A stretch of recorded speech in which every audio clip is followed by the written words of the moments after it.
that's the thing about God's love. God's love has always been a love that pursues us, right? And that means that if we walk 17 steps away from God, he's one step behind. If we walk 21 steps away from God, he's taken 20 steps and he's one step behind. He pursues us.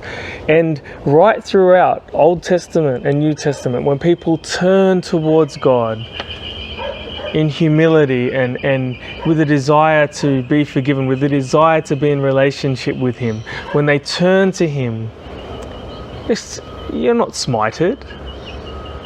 You're cleansed, you're restored, you're redeemed.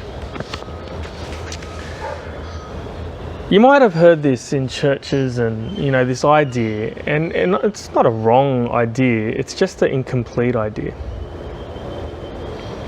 You might have heard this: a holy God can't tolerate sin in his presence.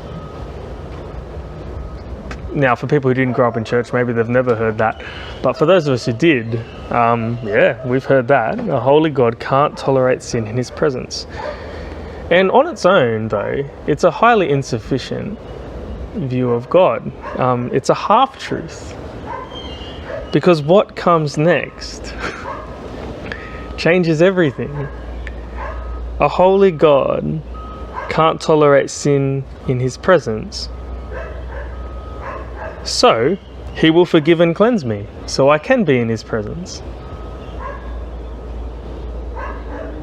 A holy God can't tolerate sin in his presence, so he will forgive and cleanse me, so I can be in his presence.